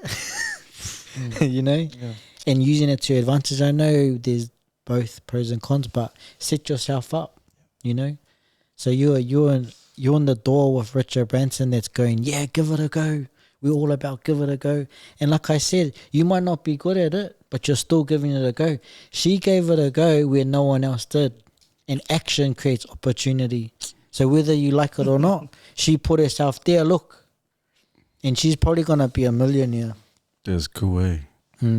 Obviously, she would have got, obviously you will know, she got a lot of haters, a lot of trolling. Yeah. All that. But I you're think everything you Yeah. do, you're going to get that. Like I've had my share of it. And when you're being successful, people hate.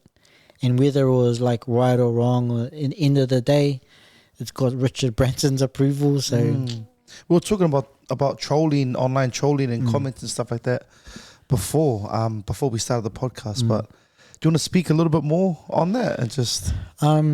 yeah, the social media platform, like there's pros and cons of it, you know, because you can quickly monetize your business or products or services you sell with that online platform. But we know that there's a lot of trolls.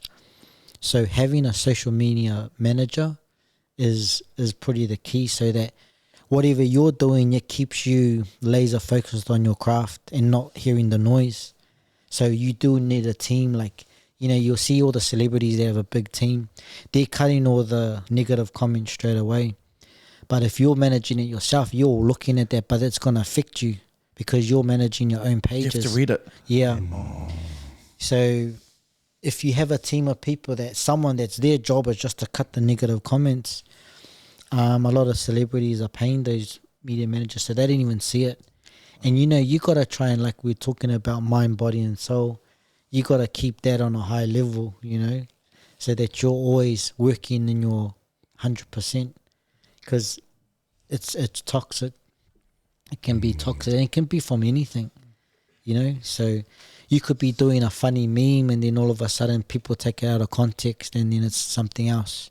So you really can't really, you know, you have to filter sometimes what you do. Even as the comedians, you know, you see a lot of the comedians that, David Chappelle, you know, and all those, like I'm a fan of him, but he cracks me up because some of his is like game over, but he knows how to, you know, counter or being able to deliver it in the right way.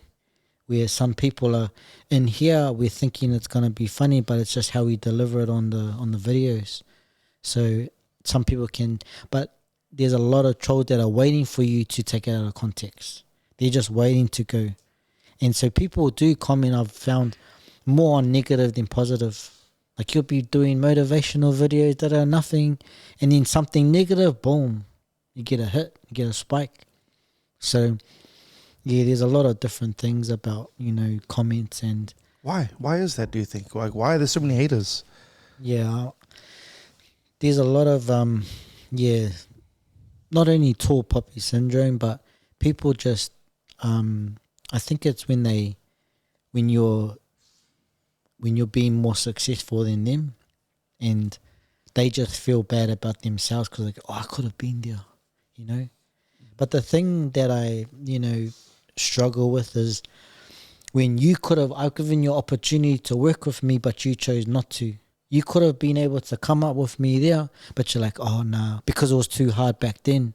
But then when you've done all the groundwork and then you go, oh, why are you doing so good? I've always been there supporting you, but you've already done the hard work now. I needed you back then, you know? So people are like always, it's like when you made it, then it's going to, but it's been like that for, you know, forever. You were saying about that with the dancing. Everyone thought it was like weird and like, what are you doing? Then you guys came second, and all of a sudden, oh man, I wanna jump in. Yeah. So even I had all my uncles, you know, and all that, and it's like they go, "What are you doing there?" Because I was brought up rugby league, you know. So it's always like, yeah, you're gonna, and then all of a sudden, when you got dancers, they think, oh, you're doing ballet in the show, contemporary, till they actually saw us and they go, wow, this is cool, you know. Good on you, and then it's always, you know, changing. So sometimes you have to lead, you know, and you're leading from the front. Yeah, man, that's awesome. That's cool, man. But it's never easy, eh? No. Never easy. You kind of get the brunt of things. But hey, like you said, I like it. I like it that in terms of your mindset. I think one of the greatest things I've got from tonight is, like you said, action. And I think it's cool. I think a lot of people wait and they can wait till the cows come home. But yeah, but you're right. We can be waiting and waiting, and then hope, like you said, the people are like, oh, they're going to give it to me. But it's simple. You're right. You're spot on. Just go for it and action it. But it seems like creativity and discipline, a lot of the key components you have for the goals you've accomplished and the goals that you have right now, even for the future. Also, just one more question for me. Is that, what do you say? What kind of advice could you give a young person who wants to follow something similar to you, the passions are similar to you, and but also who wants to pursue multiple passions like you, the bodybuilding, the dancing, the music and business? What kind of advice could you give for a young person like, I want to do something similar, very similar to Billy? I'm always open, like even on my online platforms like Instagram, if they had to hit me up, I'm always talking to people, collaborating. And because I'm more of a yes person, like I've always, like when I recruit talent is because of the attitude to going, I'll do it. So you know when you're in the room and someone goes, the toilets need to be cleaned, and everyone's like, and then you get the one person go, I'll do it. See, it's like you're trying to pick that person. And even when you're in the cruise, the dance wise, like he might not be the most talented, always last to pick it up. I knew that because I was that person, and you're never getting picked. But I knew that he's going to turn up every day while those guys are mucking around, relying on their talent. Oh, yeah, I got it easy. And this guy's staying behind, I see that guy, and then all of a sudden he's better than all of them. So I know what it's like to be that guy. So when I train, it's going, yep, this guy. I can recruit talent now because I know these guys. These guys are going to work harder than anyone else in the room, and they're going to be the best. But other people, when they're trying to look at talent, they look at the first hand. Oh, he's unco, he messed up there, he forgot this, but I go, you give him a couple of weeks, he's going to school all these guys. So it's more about having the right attitude to be going, oh, yes, I'll do it, I'll try, I'll stuff up, but I'll just try it, and having that attitude. You'll see, you've heard all the stories, of some of the greats that have done that, even like Michael Jordan. And I always go, Michael Jordan effect. When you perform on stage, it was like him when he said, each game is like he plays as his last because that person is going to be going inspired for the rest of his life. I saw Michael Jordan at his best. Same as when I used to dance, I go, I want this performance to be the best performance you've ever seen in your life. That you're not even going to go, Jabberwockies or Kinjas or like this. It's going to go, Desire was the best I've ever seen in my life. So having that Michael Jordan effect was the same as it's the Desire effect. That's me. Gee, man, shuttles. So just from what you've said, would you put hard work over talent? Yeah. If you had to pick, if someone had a lot of hard work and no talent, someone had all the talent, no hard work, which one would you pick? Always hard work. Because you can always I've seen so many talented individuals that could have been great and they're not, just because they didn't want to, they go, I've already got this, I got that. And then they're in their 40s and 50s and what, they could have been, I could have done that. And they're the couch athletes. And I see that all the time, they're like this. Yeah, I would have got through that gap. All this. And I go back to body awareness. Cause I go, you're thinking like you're 16 in the roller mills or the low grades, I go, yeah, you represent under 16s, but not in the top grade. So it's like, yeah, I'm a rugby player. I go, you're not an All Black. You're playing the 4th grade division. And I'll still run around you even now. So I go back to that body. How aware are you of your body? I go, yes, you were young before and you were the man back then. But now it's a different story. So there's multiple stories on that. So, yeah, man. It's funny. It's so true. There's culture, the coaches of the coaches. I hear them all the time. I'm just like... harder, yeah. Because they're all going at this, like this, and I go, this body awareness. And why didn't they go? If these guys are professional athletes, man, they live and breathe it. Bro, that's... Well, it just happened. One just happened, was it a day ago? By Rico Ioane. Did you see that one? On the Marty Banks was saying, someone messaged him, or maybe on Instagram or something, and you're supposed to carry the ball and get a try, and so you're supposed to switch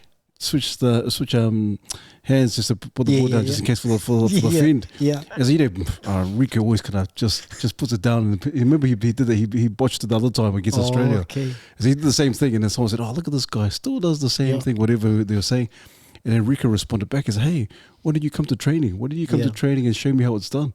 Same thing, body awareness. Body awareness. That's the new phrase for just nip in the butt, just cut it out. Just body awareness. Yeah, body awareness, man. I want that to go viral, you know. Yeah, body awareness, man. But it is like the winning and losing is a fine line, you know, and you're thinking of multiple things. And like, I know from being at that elite level that when you're going your split second, you got this, oh, fuck, did I leave the heater on at home? Or, you know, you're thinking of those things. And I've got all these multiple things because I've done so many things. I'm not in the moment, you know. But see, on that elite level, the stress and pressure of that's a feeling that if you haven't been through that, you don't know. So it's like when everything counts, like you go like this, I've played, fourth grade or whatever. That's the same thing as when you're at that elite level, bro, everything's happening so quick. You don't think to go like that, you know? And it's human error as well. And so he's right, it's like, yeah, you turn up to practice, and because we can see from the outside in. But I've played rugby games when I've lost it for everybody, you know, like it's I could have scored the try, it's just right on the whistle, and then someone passes it to me, and then it goes right through my hands out, and then it's all of a sudden that's the game. So I've had those moments when I already know. I know what it feels like to do that when you're losing on everybody's behalf, or you stuffed up in this.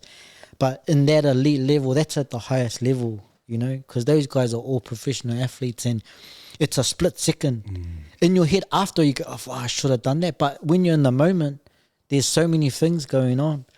So I see where, you know, people are coming from.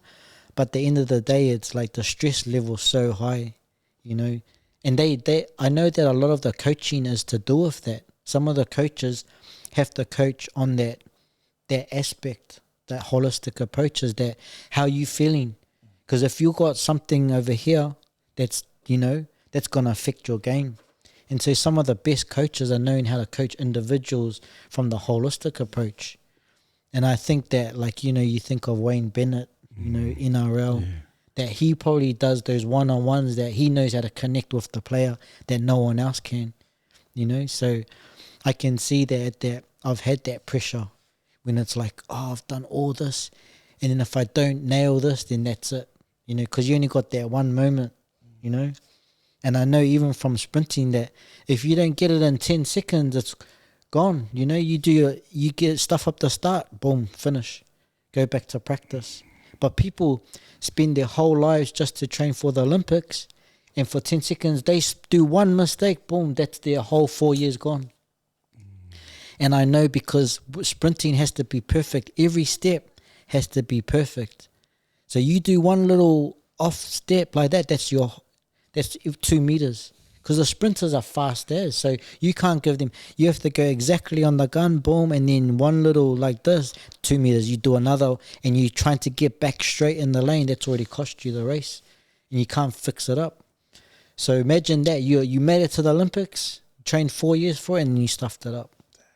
So that stress is like, you know, and then even that, the All Blacks, that's the ultimate level, you know, to be able to be an All Black and, you know, have that stress. Because you got the country, look at all the haters as well. You know, we're going through that. I know. That's a perfect segue, I think, in talking about trolling. And I love what you said there about athletes. They live and breathe this. This is what they do. They eat everything they're meant to be eating. They have coaches and whatnot. But you're right, the stress of being an All Black. Yeah.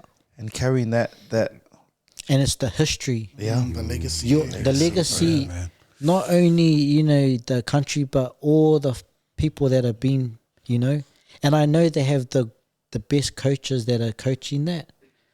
But now that it's a professional sport, that everyone's on the same playing field, it's not like how, the All Blacks was the top.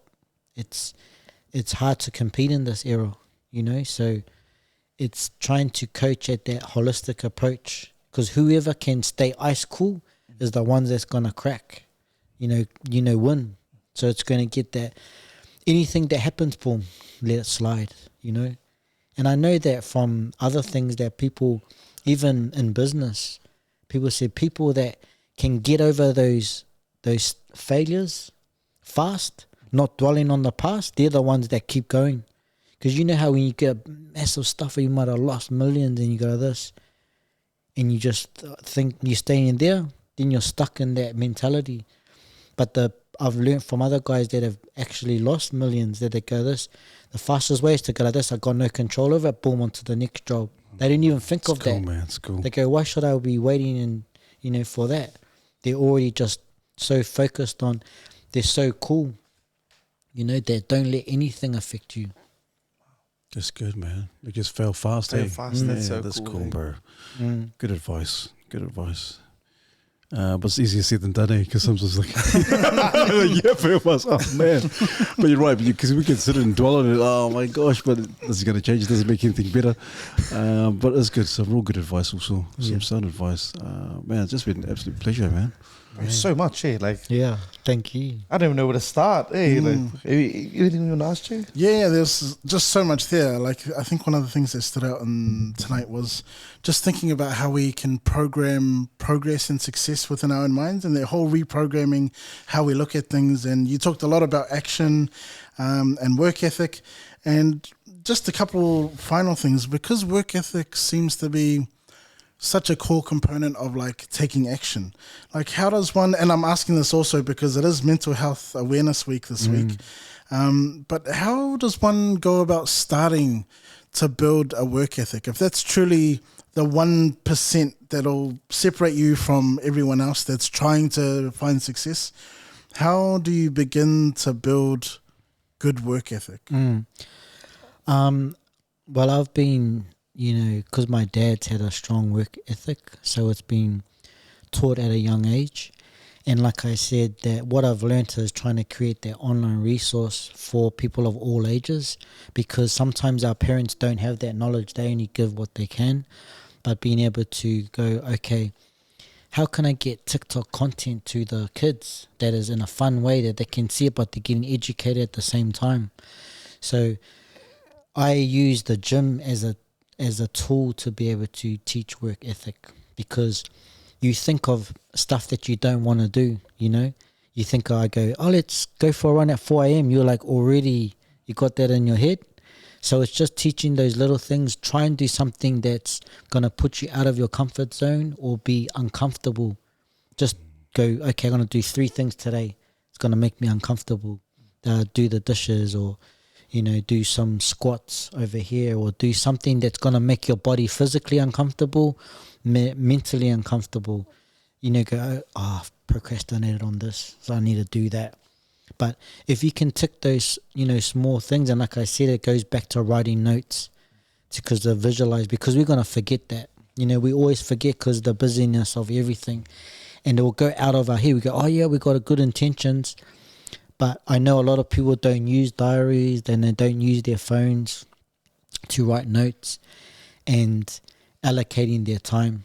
It goes back to the 24 hours. How do you utilize your time? So using the gym and fitness has been that, because it's trying to, it's hard work, and when you see someone with a good body, that it's taken a long time to do that. And I'm not only saying that's one form of it in terms of work ethic, is your body is being under a lot of pressure, and the outcome of is the muscle that's built on it. So the gym and training and the fitness is, we were meant to be moving and breathing heavy, whether we're walking up a mountain with the Taro sacks, or I hear of my dad doing it when he was 12, and he's just doing 12, 2 bags, walking for miles. And that when you're in that era, you're going to get a hiding if you don't do it, So things have changed since then. So you're saying bring back hidings?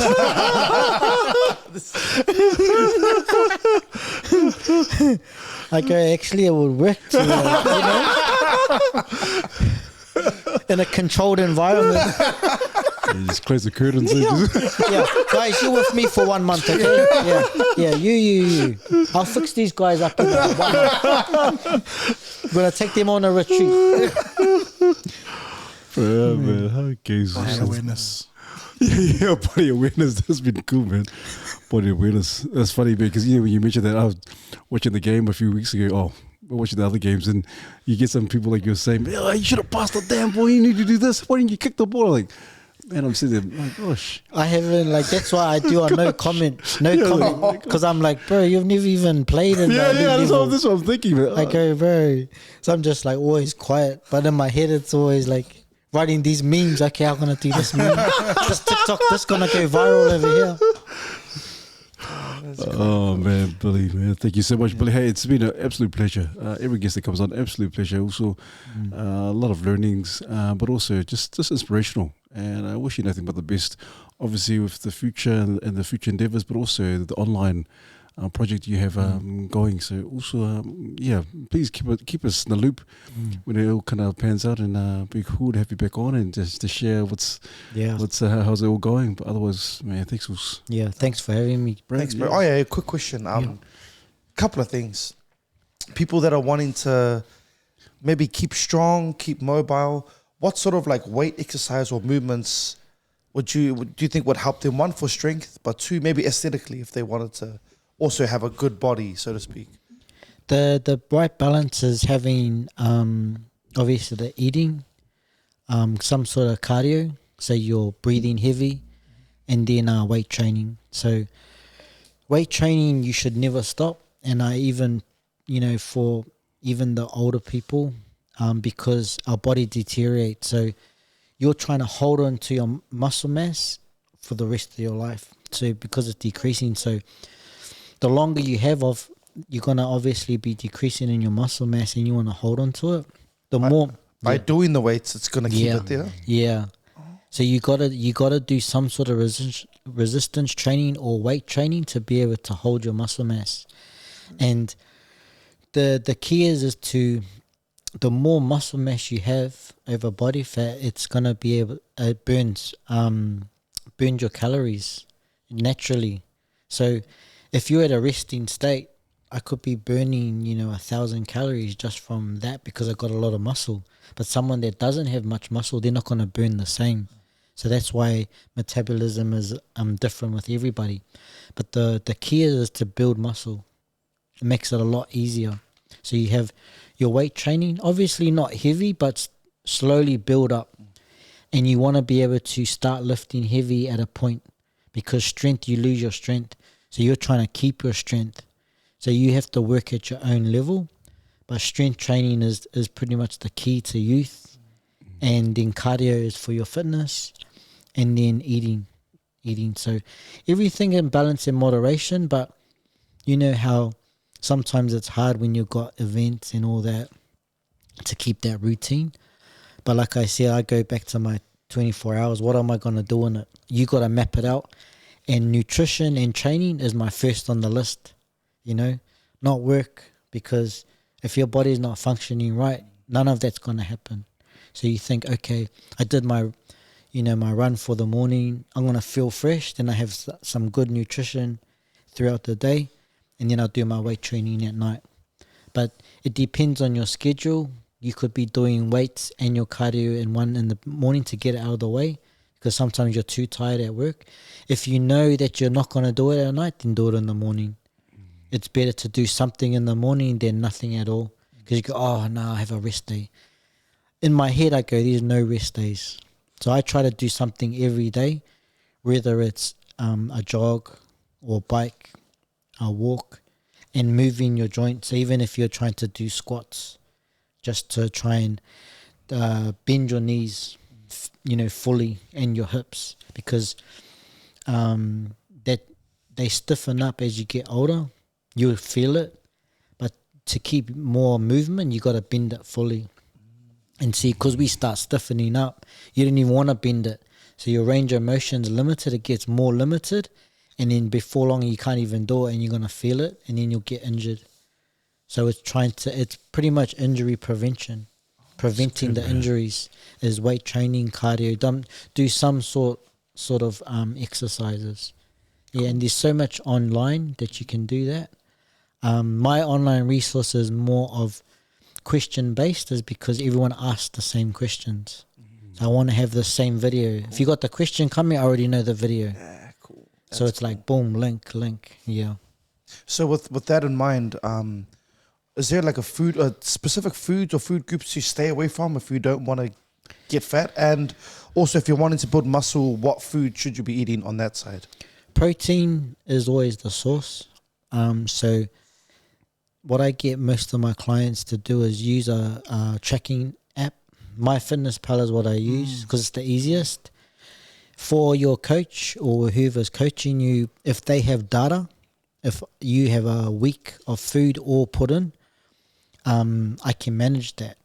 But if you're just telling me, I don't know anything, I don't know how to gauge that.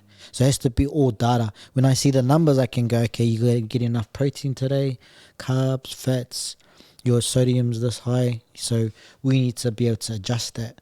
So as an online coach, I get a lot of my, clients they track each week. Once you get an understanding of that, you'll be able to make future changes yourself. Because you'll go, I've had too much fat today, so I've got to cut down here, or too much carbs. And it's knowing that balance. But that comes over time. So the key is to track your calories. Do it for as long as you can, because that's the learning phase. Because like I said, when it becomes robotic, you don't need it anymore. Like now I can gauge this and I go, okay, here. I don't have to weigh it. I just go, okay, I'm not competing, but I'm still training to compete. Yeah, with that same mentality. But I go, okay, this is 180 grams of chicken. Because I already know I've eaten that 180 grams of chicken for 2 years, 10 years. So you know the sizes. Once it becomes repetitive, you know the sizes, the portions. And then you know how to keep to that. Because, we're so used to eating the big meals. Your body's only absorbing this much. The rest is turning to fat. So you got to think, okay, how can it's education around sizes, portions of meals, your hunger gauge. When you know you're overeating, you should try to eat 70% full, because then you got that gauge. Because you don't know till like 30 minutes later, you're like, oh, actually I'm full now. Because we've all done the one, you're bloated and it expands later, and then you just can't breathe properly, which I do when I'm home. Welcome back home. Welcome home, bro. Welcome I home, already 8 kgs over, and I'm like, oh, that's only 1 week, man. I go, no wonder. I always put on at least 5 to 8. Yeah. Because with LA, I was getting ripped, and I was like, oh yeah, came in, it's so soft now. That was only 10 days, man. Still sticking cheese boys, eh? Oh man, Jay. Nah, shot, Billy. Honestly, just really appreciate you coming here and sharing your insight with us. Like, it's been really insightful. And I don't know how you manage all that you manage, but I think the fact that you're doing it just shows everyone that the only limits that you have are the ones you put on yourself. So thanks for being such a great example and like walking the walk and not just talking about it. So yeah, appreciate you. Oh, cool. Thank you. Yeah, Thank you, boys. Also, we have a gift for you. Every guest that comes on, we always do a bit of a caricature gift. Yeah. A vision of how we envision them to be.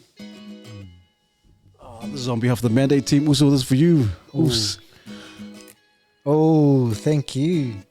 Far out. Man, thank you for your time also. But is anyone you can think of, Billy, that they'll be ideal to come on the podcast? You think, oh man, you need to get this person on?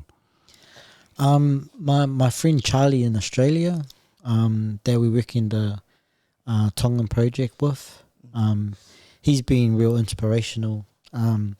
We work together, live together as well, but he's been inspirational in a lot of areas. So he's like we were saying when we're building the team and trying to pull up, he was a hip hop dancer for a lot of crews. I don't know if you remember Funky Monkeys. Funky Monkeys, yo. Yeah, so his name's Charlie Siale, and he's he's doing a lot of creative projects in Australia that we're working on.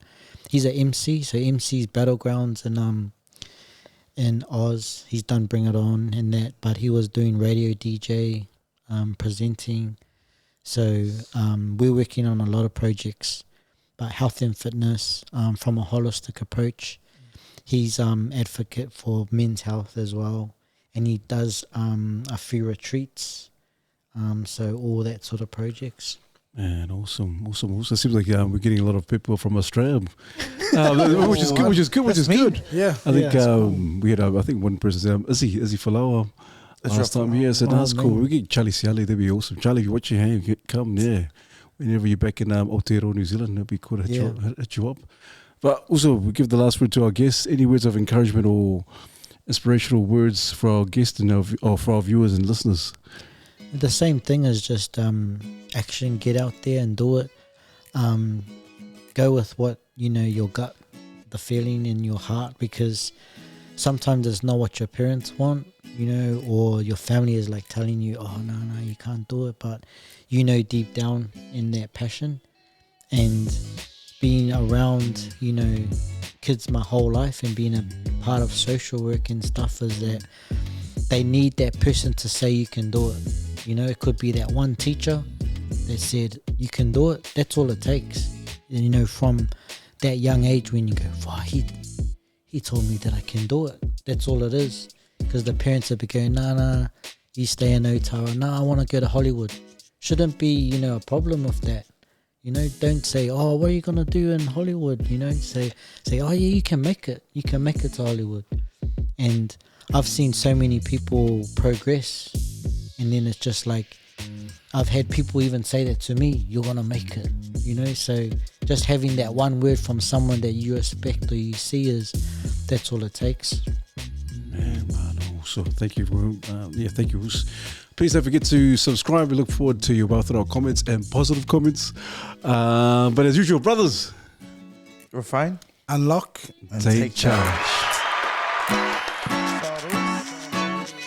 Mandate.